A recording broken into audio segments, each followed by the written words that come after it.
Welcome to Interesting Enough.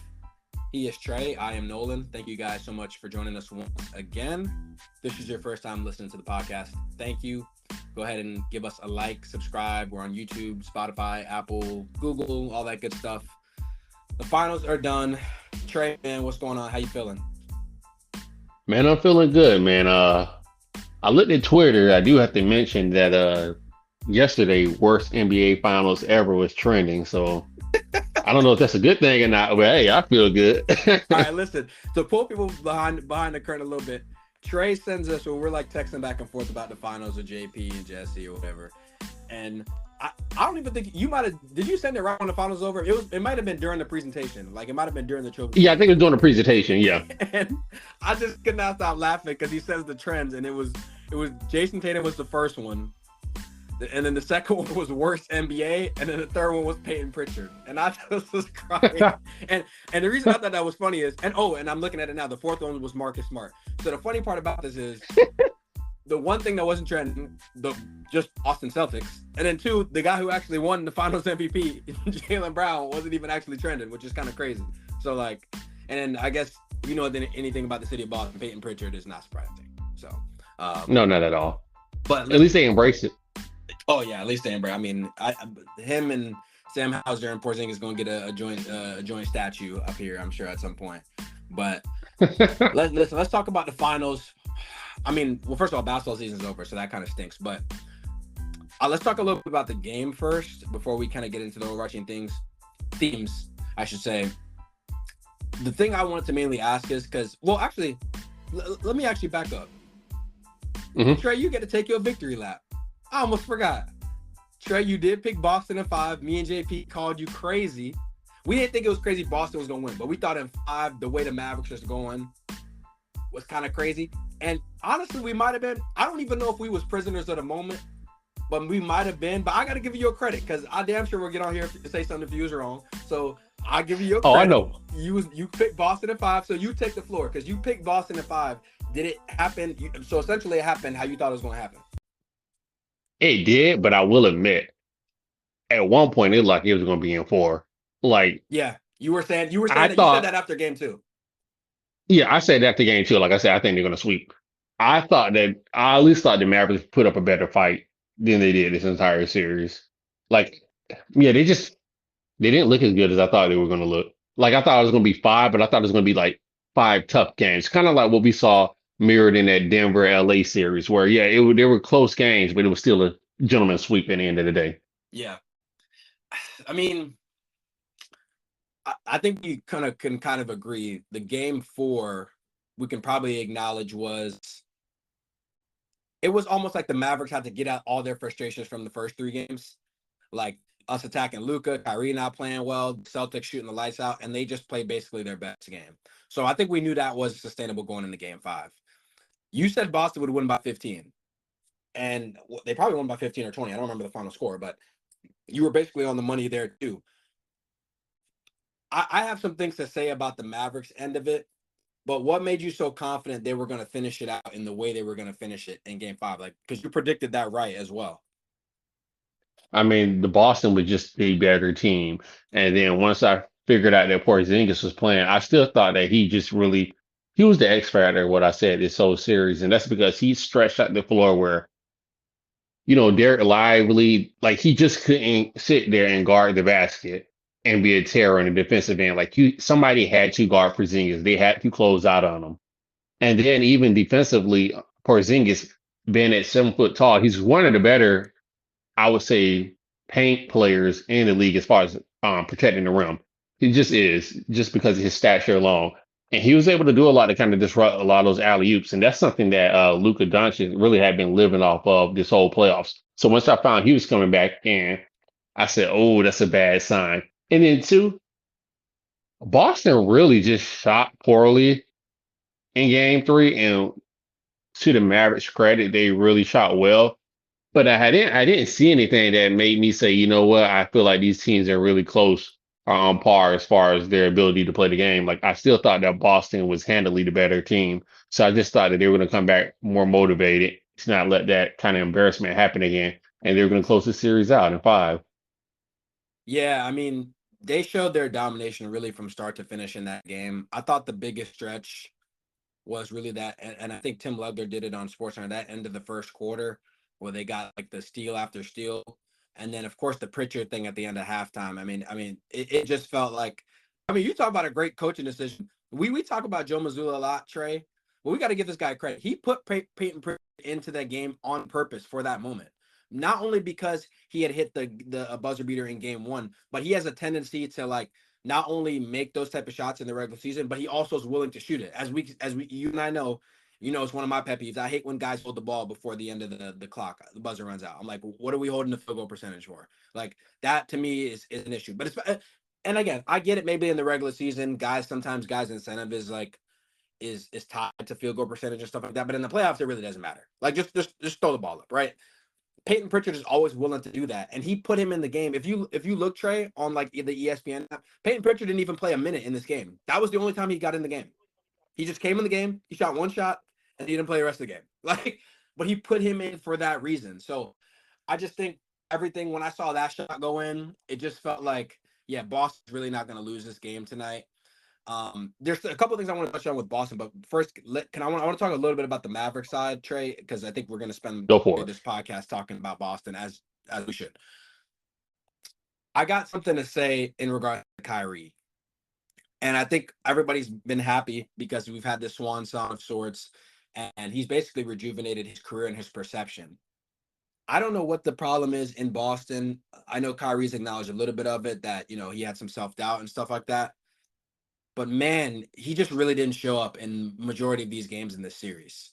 And I'm not gonna kill the guy for it. He's still a great player. But when you're on a team that's just basically driven by only two guys and you don't really have any other creators, it just really heightens that how much more you need Kyrie Irving. And man, he could just not buy a bucket. And as much as we can complain about Luka and the conditioning and the defense and all this other stuff, if they would have even got a good Kyrie, not even a great Kyrie, Trey, we might be recording this podcast and going to a game six. You agree? I agree, but I do want to say one thing. This is what I told you and JP to begin the series. If you just had to craft two people in the lab or two individuals who could guard Kyrie the best in the league, they're both on the Boston Celtics. Yeah, that's fair. Like, so I just think, Maybe even three. yeah, If you do Derek White, Holiday, and Brown, I mean, if you can put, I'll probably put yeah, all if you three of want to those put guys. Brown in there, yeah, you can put three. You're correct. So I just think, I don't want to get Kyrie an excuse, but I just think he had his work cut out for him, just the same way Luca had his work cut out for him with um Jalen Brown and Jason Tatum, and then even Porzingis, who isn't bad on the switch, like he isn't Rudy Gobert. Let's put it like that. Luca had his work cut out for him as well. So I just think that I don't want that to get lost in translation. I don't want people just to say, "Oh, look, Kyrie had a bad series," and Boston was in his head. I don't really think that's a scenario. I just think that he was going against two of the better perimeter defenders in the league, so he struggled. I just, I think that the other part we got to acknowledge too for Dallas. Well, let's talk about the Luca part first, and then we can talk about what they should do next. My takeaway about the Luca situation is I don't really feel that much differently about Luca that I did before the series. He's a great player. He's still the best player in this series. Now, people were trying to crown him the best player in the league. That's not a thing. He's still one of the best, probably three players in the league, top five for sure. But he's got work to do, and I think hopefully this can be a seminal moment in his career to finally get into the shape that he needs to be because he's constantly being nicked up by these injuries. And I'm not saying they're all caused by conditioning, but when he carries that offensive load, similar to James Harden, where you're performing this well with this much usage every single night, it puts a lot of miles on your body. And listen, Trey, we can say a lot of things about James Harden, but in that Houston run, he was durable. Like that, there was no like he didn't have any of these injuries until Brooklyn and stuff. Like that Houston run, he was a durable player and was willing to do it every night. Now in the playoffs, he just didn't perform as well. I don't know if that's the miles or just that's how he is as a player, but he was durable.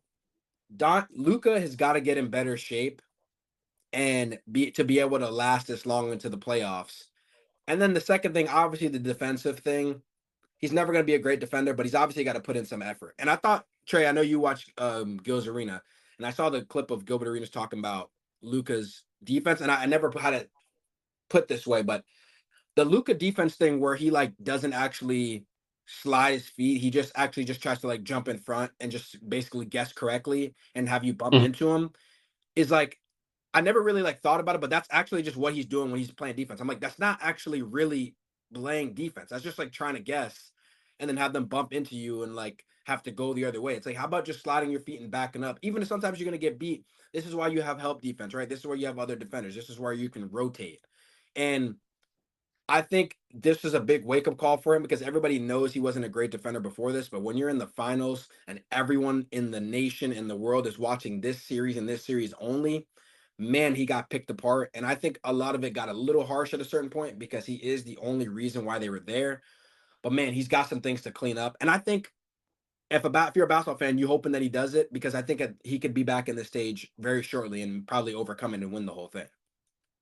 Oh, without a doubt. I mean, we were saying similar things about Brown and Tatum as far as not maybe conditioning, but as far as basketball acumen and learning the game and being able to perform at the highest level. These are the certain similar conversations we were having with them just 2 years ago, and now look at them. So Hmm. things can change very quickly. One thing I will say, as far as Luca's inability to play defense or slide his feet, I do think that a lot of that just might be due to the conditioning. Because again, we played enough basketballs, of course, not on a high level, but we played enough ball to know. Listen, when you're tired, when you're out of condition, guess what? The last thing you want to do is Guard somebody. exactly. You don't want to sit down in that chair. You don't want to slide your feet. You don't want to get physical. You just want to try to guess, and if they go by you, they go by you. Hmm. And I just think that I think it has to be a wake up call because Jokic, he had his wake up call a couple of years ago. I mean, it wasn't necessarily on this level or this stage, but he kept having his struggles in the playoffs. I believe it was the 2020 playoffs, yeah, where LeBron and they met in a conference finals in a bubble, and I think, if I'm not mistaken, Denver lost in five, and then it seemed like it kind of motivated him to get in the best shape of his life. So I'm hoping that Luca, yeah, a lot of this flack that he caught, a lot of it undeserving, of course, but I'm hoping that it can at least motivate him to get into the best shape of his life because the honest truth is he's just not in great shape. He's a great player. He's so talented that he's able to get away with it. But I think you and I can both agree he's not in great shape. Yeah, I mean, there's really no refuting it at this point if you watched any of this series, and I'm sure he was nicked up too with the injury, so that is a part of it as well too. You know, But who isn't at this stage though? correct, Like I'm not saying there's an excuse for who's not. correct. So that's it's really hard to be healthy and all the way at this point. I'm sure there were some guys in the Celtics that weren't healthy as well. The Celtics just have a bigger margin for error because of the talent. Now, speaking of the Yes. talent, if you're Dallas, I love the moves they made with PJ Washington and Gafford, and those guys are excellent players. And I think they're obviously going to be here because they're under contract and they don't have a lot of picks and wiggle room. But man, it's really hard to just have only two creators on the team. It's really hard to just have only two creators on the team and play a juggernaut. And when those guys are being guarded, you don't have any other options to go to. Tim Hardaway Jr. is their third leading scorer in the regular season. He's nowhere to be found, right? Like, I guess Jaden Hardy, they tried to throw him out there for a couple minutes. He's not ready yet. So if I'm Dallas, I don't know how we're gonna get another guy.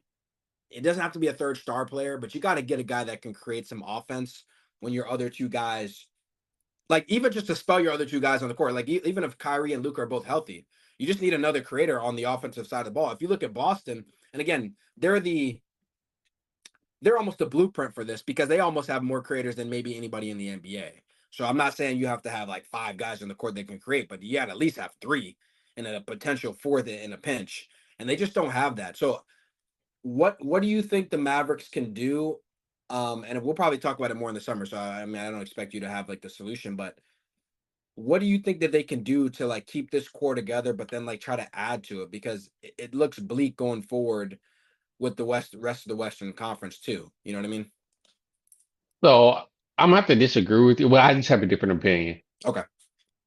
I think they can win with two creators because I think that you can kind of model this team, funny enough, after the LeBron and Kyrie Cavs. I know Kyrie's a little bit older now, maybe not quite as good as he was back then. Maybe there's some debate, whatever. And maybe Luka's not as good as LeBron, but still, I think they could be good enough to win the championship. I think that they're going to do like the Cavs did, though. You got to have a lot of 3-and-D guys. They had the Iman Shumpers, they had the J.R. Smiths, they had the Matthew Dellavedovas. All those guys may not necessarily play high minutes coming to finals, but they were still there. And like for J.R. Smith, for example, he's kind of like the Tim Hardaway is for the Mavericks. He's able to kind of get hot, get on the heater, and hit 7 of 10 3 pointers. But also he was able to play defense, which is something that's not really in Tim Hardaway's bag. So I think like they would have to get players like that, maybe like a couple 3-and-D players, maybe players that didn't have the best, runs in their team's past, but you're willing to take a chance on them. Well, we've talked about this before. The main difference between that Cleveland team and this team is they don't have a player that's as good as Kevin Love. Like, we can say what we want about Kevin Love, but he was an all-star level player when he got to Cleveland. Now, he was relegated to just being a catch and shoot guy in Cleveland, but in a pinch, they could go to him in the post if they had to. They can run pick and pops with him, pick and rolls. Like, they don't have this option on this team. So I don't even know if that example is just two guys. Now, maybe the LeBron team, the bubble team, LeBron and AD. But if we being real, well, who's their third best player? Maybe Kuzma. Like, Yeah, Kuzma. even Kuzma is a better creator off the dribble than PJ Washington, right? Like, Oh yeah, you know what without I a mean? doubt. So it's just kind of like, maybe you're right. Maybe they don't have to, I guess we're kind of almost saying the same thing. I just think they're like, honestly, maybe it's different, Trey, if Tim Hardaway Jr. plays well. You know what I mean? And that's the third guy. Maybe he's already on the roster. Maybe it's different if Maxi Kleber is the normal Maxi Kleber and can actually shoot the ball because he was coming off of a shoulder injury and he clearly didn't want to shoot. You know what I mean? By the way, Yeah. Derek Lively is a really good big. I'm obviously tooting my own horn, but you know how I felt about Derek Lively before the year, and he's even better than what I expected. And I don't know if this is going to continue, but he can actually shoot. Trey, he was shooting. I remember watching the clutch. When Clutch does the what do they do, the combine or whatever last year. Derek Lively Hmm. was shooting threes from the corner in that, and I know it's just a shoot around. I know it's just like a combine workout, but you see he hit 1 3 in the corner in that game 4, and it looked good. Like, maybe that's something that he could extend his range over time, because I like maybe that's something that can help too, because I think he's got more to his offensive game than we're actually seeing. But again, he's a rookie, so.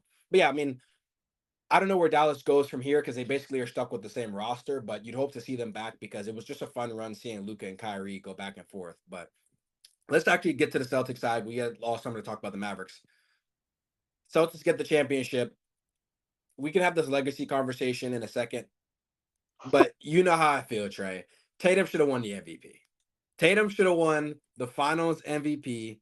Now, I'm gonna give you my case for Tatum, but I want to hear your case for Jaylen Brown because I saw the voting. Most people did vote for Jaylen Brown. There was only 4 people that voted for Tatum.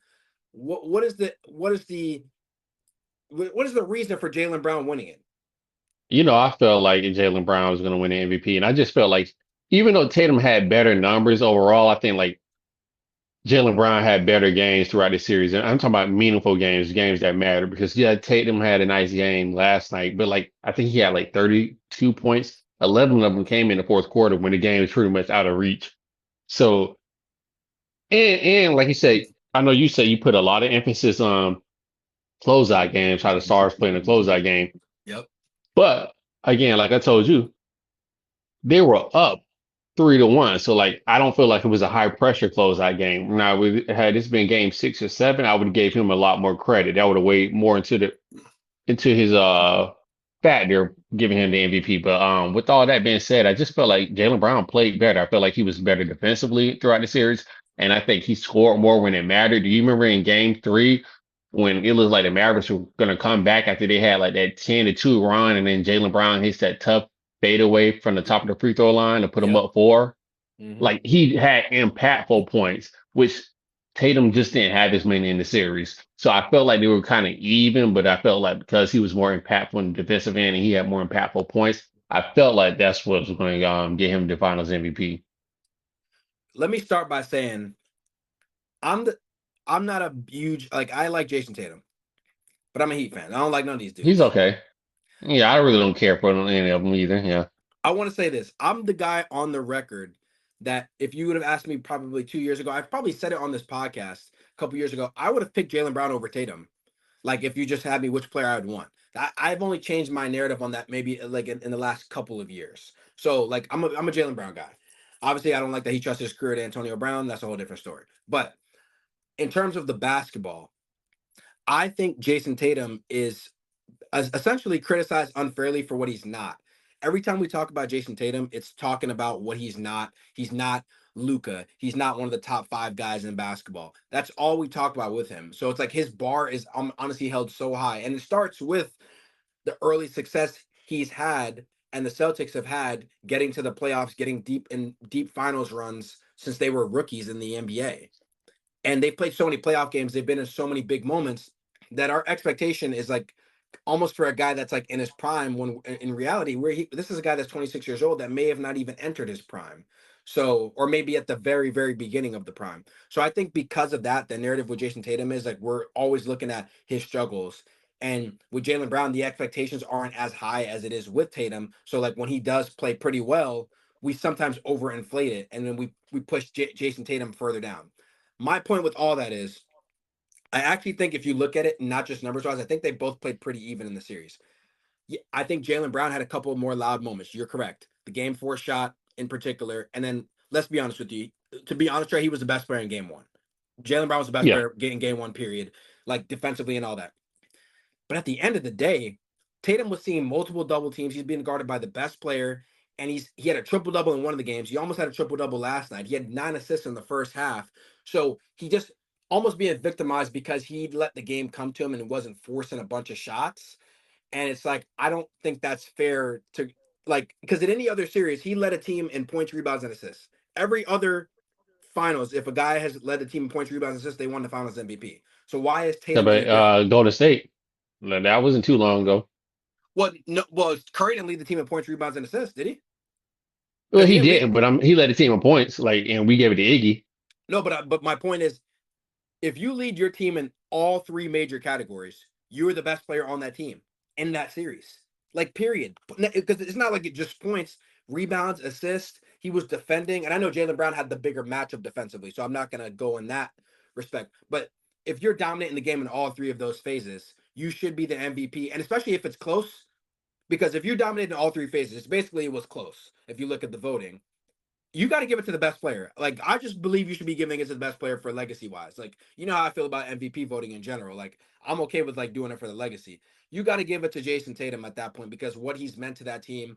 He created all these wide open shots for those guys in game 5 in the first half. Now I know he had a couple poor shooting performances. He only shot 39% from the field in total in the series. So it wasn't the greatest series from shooting from the floor. But I just believe what he did collectively, like throughout the course of the series, he was their most impactful player. That's just how I feel. But again, I'm not really up in arms about it. I'm more joking. Jaylen Brown played pretty well as well, but I don't think it was like a big gap. Now, can I make an argument for Drew Holiday? Because he had a couple big games in this series too. And you talk about the defensive matchup. If we're gonna value the defense, Drew Holiday should get some votes, right? I thought Drew Holiday might have been leading it going into game 5. To be quite honest with you, oh, he was really close. Like, and Yeah. that was the thing. Like, nobody. That's a testament to how good this team was put together. I have to give Danny Ainge and Brad Stevens credit for both of what they did. This team was really well rounded, but because of that, nobody really stood out. Like, it's not like they have like an all time great player that's just going to stand out even amongst the stars. So like Drew Holiday, Jaylen Brown, and Jason Tatum, they all had really good series, and they were all on par with each other. Heck, if Porzingis had been able to be healthy and play most of the series, I think he would have been up there for discussion too. So yeah, I do think that there's legitimate discussion for what Drew Holiday did and for why he should be or could have been named MVP of the finals. That's fair. I mean, they have such a well-rounded team, but you did say something there. They don't have an all-time great player. Jason Tatum not an all-time great. He's all time great Celtic. Hey, if Jason Tatum's career ended today, he's an all-time great player. No, I'm not saying All time top, great. Hold on, time. All time great. not top 75. He's a 5-time All-Star, Trey. 5-time, like a 3-time All NBA. He's now got a championship. He's got an Olympic gold medal. What more do you Well, want can the I man ask you do? this? Can I ask you this? Is he Sure. better than Paul George if his career ended today? I mean, I know Paul George has played many, many more years than Jason Tatum, but is he better? I'm just curious That's a good. It's just because you just I wouldn't consider. I don't think I would consider Paul George like an all time great. Like I said, he's a great player for his generation. That's what I would kind of factor it as. But like, I don't know if I would go as far to say all time great. If I had to rank them today, I'd probably rank Tatum higher. Oh, okay. Because if you think about what Tatum's career has been, it's not that he's just now won a championship. He's consistently been winning, right? Getting to deep playoff runs. He's performed well in the playoffs. Even Tatum, we have playoff moments for him, right? A game 6 versus Milwaukee a couple years ago, down 3-2, has the big 47-point game or whatever. How about game 7 last year against Philly, the 50-point game to send in beating Harden home? Like, he has moments that, what's Paul George's moments? I knew he had a couple moments in that year when Kawhi got hurt. I'll be fair, he had a couple moments there, but not moments as big as that. And then when you look at the But I mean, I resume, would say early on he had moments in Indiana, and I know it was in the conference semifinals both years. But I mean, he was going against a juggernaut team. Like that's your team, so I think you can admit that was a juggernaut he was going against. that's fair. And And, he and had, that's honestly the biggest thing in his career. Yeah, that's fair. yeah, I mean, the and he only didn't thing, have it. I don't want to hold on. I don't want to knock Tatum for this, but let's be honest, Paul George didn't have the team that Tatum had either. So like a lot of this success couldn't be attributed to like the guys that's just around him. Like kudos to him for making the most of it, but like hey man, he just had a good team around him. you're right. And honestly, this discussion is kind of hard because, like you said, the guy is still playing, and Tatum still has a lot more left. But he's already made 3 All NBA first teams. Like, Paul George only made 1 first team All NBA. Now he's made 5 third teams, and he also has the defensive teams that Tatum doesn't. Like, he has like 2 first teams and 2 second teams, so you got that too. Neither of them had an MVP, so I guess you would have to give it to the guy that could actually have won the championship. I think And that's how I would do it, but it could be that's where considered I'm kind of unfair, though. I see what hesitated you're at. saying. Yeah, but like I feel like they're close enough because I'm like, if I put a younger Paul George in this team, or even Paul George now on this team, and I'm talking about they played the same exact teams that they played this year. I'm talking about including those injuries. I think that we get the same outcomes. Now, I know that's not a fair, point to make because you say that about a lot of people, but I'm just saying, like, I think this finals run and championship was more of a team outcome as opposed to one player saying, okay, everybody get on my back. This wasn't like Michael Yeah, Jordan in 98 or LeBron in 2016 where he just said, everybody get on my back, even though he had other good players around him. Like it was just more of a team thing. It almost kind of reminds me of the Detroit Pistons. And I know that's a little bit crazy because, they were so defensive minded. no, that's And, fair.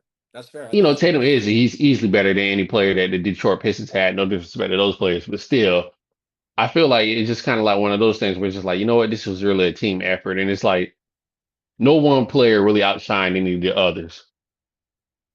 I think that's a great point because they obviously have a couple more talented players than the Pistons did. But yeah, the point remains that team was just so deep, especially when you talk about they can go 5, at least just starting lineup alone. It's just really hard to beat those teams. To your Paul George point, you said younger Paul George. I mean, I think you could take Paul George right now, and this team would have probably won a championship. You know what I mean? Like, if he's just healthy, like, he doesn't even have to be super athletic. Paul George, he's still an excellent player right now. You know what I mean? Just, like, that's how good this team is. Like, That's a fair point. so like, which isn't crazy. Like, Paul George wouldn't even have to be like going crazy. He would just be, if he's normal Paul George, that's 25 points a game. That's 25 and 5. Like, Well, let just me putting ask that you a to question scale. on top of this when you're done. Yeah. So I mean, yeah, go ahead. Yeah, because I mean, that's what just this team is just so deep. Is this team, and I know we don't want to be a prisoner in the moment because we said this about, well, a lot of people said this about Denver last year. And we always say this once a young up and coming team wins. But do you think could be the beginning of a dynasty or like at least a little short 2 or 3 year run? Or is this just kind of like a blip on the radar? Because, Joel Embiid, I think it was game 4, he was saying, well, everybody was hurt. He was kind of, I guess, lightly throwing a shot at Boston, saying that, they were able to take advantage of the injuries in the conference. Oh well, if you phrase it in that way, of course it can be. If I had to hedge a bet, I'd probably say no. So And you here's think this is why. like a one and done? No. Here's why. I just think the dynasty conversation, I don't even like to have it until the team gets to 2, like, you got to win 2 championships. Like, before I even like, you know what I mean? I don't think, because this team is young and all those guys are under contract. And besides, like, Horford's probably gonna leave in a couple years or whatever. They have things going for them. The issue with the dynasty part is that it takes so much to get to this point. And like, just because their roster looks good, that's also like assuming health. And I'm not even talking about the obvious health issues. Like, we don't even know Porzingis, right? Like, from year to year, we don't even know what that looks like. We don't know what could happen to a Jaylen Brown or Jason Tatum. Knock on wood. I'm not hoping anything, but this is just basketball. Things happen. Trey, if we had this conversation a couple years ago on this podcast, we probably would have said the same thing about the Bucks. And look what's happened. They've just been ravaged Oh by yeah. injuries. You know what I mean? So like, you just really don't know. So it's kind of like hard for me to be like, I mean, will they be in the mix? 1,000%. They'll probably be in the next couple years. They'll probably be in every conference semifinals and probably every conference finals. But you got the Bucks coming back with vengeance. You got a young Indiana team. We'll see if the Knicks, they've got a lot of things they can retool. You know, the Heat always figure out some type of way. Like, you still got teams. I know the East is weaker than the West, but it just makes it very, very hard. Philly, you know, I mean, I don't think you can ever really trust Embiid to stay healthy, but if he ever has one playoff run where he is healthy, it's just not a foregone conclusion. So I'm not, I think they're going to be constantly in the mix. I just think that at some point, that amount of tax on their bodies that they've gone to deep playoff runs year after year after year, at some point, the bill's going to have to come due, and the way that they play. So I don't know. I mean, it's a tough thing to like really, really foreshadow, but I think like you always say, like, you got to get your ring when you can, because you just never know when you're going to get back. Like, you know what I mean? Like, I don't want to, the Celtics could never get back to championship. Like, that's a realistic thing, or they could get back multiple times. So it's just like one of those things that's hard. So scoop it when you can. I know people are like, well, Tatum can win a few finals MVP another time. He may not get there another time. He's Like already that. been to two finals. Like he might just be done. Right, right, exactly. Like, which is crazy. Like, he's 26 and you're like, oh, he's 26. Like, it's all good. Like, no, not really. Like, how old is Drew Holiday? 33? Like, Yeah, I hope it's 38. the way he get across screens, I don't think he playing until he's 40. So like, and now Drew Holiday is gonna be playing in the Olympics again with more miles on his body. Derek White might play in the Olympics. By the way, side note, the only person I felt bad for last night, because I can't stand these Boston fans. Really, I don't even dislike the Celtics as much as I hate the Boston fans. Man, Trey, I felt bad for Derek White, and the reason I did is you worked your whole career for this one moment to celebrate, and you don't just got popped in the mouth. And if anybody's been popped in the mouth before, whether you had a tooth knocked out or not, you just know you ain't in the mood no more. You ain't in the mood for nothing. You ain't in the mood to eat. You ain't in the mood to be talking, and you damn sure ain't in the mood to be smiling. And he had all three of those things going on. Everybody and their mama wanted to interview him. Lisa Salter's up there asking the man to smile, Trey. Come on You know now. what? That champagne though, like that champagne gonna make him forget. Now everybody's had a champagne headache. He gonna forget. He gonna forget, but that champagne probably burned his damn mouth. Like, That is true. you know what I'm saying? Like, Ooh, think about it. You can't even really celebrate the way you want to, ooh. because if you ever get hit in the mouth, right? Like it's one of those things. Like, it's a kind of like a constant. Like, it's like kind of sore. So it's like when you get your tooth knocked out, just because the tooth is not there, like part of the tooth, it's still sore in that area. I mean, he Yeah, just that thing stinging. exactly. So you got to think like, I was like looking at him when he was celebrating. I'm like, he's not really like turning up. I think that just may be his personality, but also too, it's like you can't even really like, you don't even really feel like talking or doing that much. And like, this is the biggest moment where you want to like turn up and scream and like let everything out. And it's like you can't even really do that, because like you like, my mouth kind of hurt right now. I don't want to be a buzzkill for everybody, but like I just was thinking that the whole time too, because I'm like, he probably like, man, this celebration is great, but I really want to get home and get my tooth fixed at the dentist before this parade. Like, you know what I Hey, mean? at least he won though, because could you imagine getting your tooth knocked out and y'all lost? But you know what's crazy though? I honestly think it'd probably be better for him. And here's why. If your tooth get knocked out in the middle of the series, I could just chalk it up to be like, we'll get it fixed after the series. Like, I'm in the grind right now. You know what I mean? Like, I'm in the trenches. Like, I'm in the grind. I'm not going nowhere. And nothing's worse than that first 24 hours when your tooth get knocked out anyway. Like, I'm sure as the days go by, it's not gonna be as sore. You probably get a chance to figure it out and go get it fixed. But like the very day, like your tooth just got knocked out an hour ago. Now everybody wants you smiling and you in front of a bunch of cameras, and the greatest moment of your professional career happens, and you can't even really celebrate it in the way you want to. I don't know. I think that's an underrated thing. People wasn't really like mentioning that, but like I felt bad for Derek White for all he did for that team. Like, he had to get his tooth knocked out. Like, if his tooth would have got knocked out in game one or game two, like he probably over it by this point. Like, he probably like, oh, my tooth been chipped. Like, it's all good. I've already been on camera a million times. Like, heck, he probably could have got it fixed before one of these games, to be honest with you. But like he said, if it's the cost of winning the championship, you're just gonna have to do what you're gonna have to do at this point. But the Celtics got their ring. It's really not much more to touch on that Well, subject. last question. I do have one question for you though. Mhm. We were talking about the Twitter when we saw on Twitter last night. Was this one of the worst NBA finals or the worst NBA finals you have ever seen? Did you agree with what was trending? I mean, what makes it worse? You just like from game to game? Because I guess that's what I would think. I thought the games are pretty entertaining for the most part. you've already talked about how underwhelming the playoffs have been in general. I think that's like a bigger discussion in terms of I don't know if the playoffs have been because let me ask you, I guess, is the playoffs underwhelming to you because of how long the series went? Because I can think of some games in certain series that were really Yeah. To exciting. me, it was just the series was short, and then it wasn't a lot of star power. Like normally in the playoffs at this point, Yeah. and a lot of it just the stars that we've grown up accustomed to seeing Kawhi, Durant, Curry, LeBron. They're on the outside looking in now, like they're on their way out, literally. So that might be it. Might just be like kind of after Jordan and that group left Charles Barkley, like we just need to replenish with young stars. So it's going to take some time.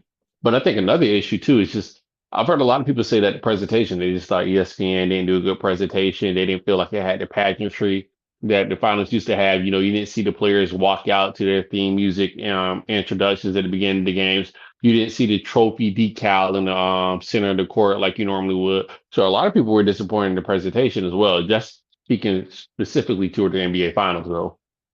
Yeah, I mean, I think there is some things to it. I remember growing up, you know, the 6'3" Chauncey. Like I remember you know what I Yeah, mean? Like but those type of Billups, things. Yeah, yeah. Like we remember those things.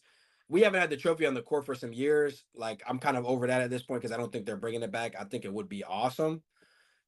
And I mean, I'm sure if players complain about it enough, Adam Silver would do it, but I don't think they care enough. I just think your main point with the stars is real because to be honest with you, Trey, the best series to me, and I don't think it was just because of star power. The best series to me was the Knicks and Sixers series, round one. That was probably the best series to me. Every single game was competitive. It was tough. You had great players, also great players going through things. Like Embiid was kind of hurt. He had some things going on. So like you have the drama part of it too. You also have the two teams and the cities don't really like each other. I thought that was the best series. Now I did like the OKC, Dallas series. I liked a couple other series here and there. But you're right.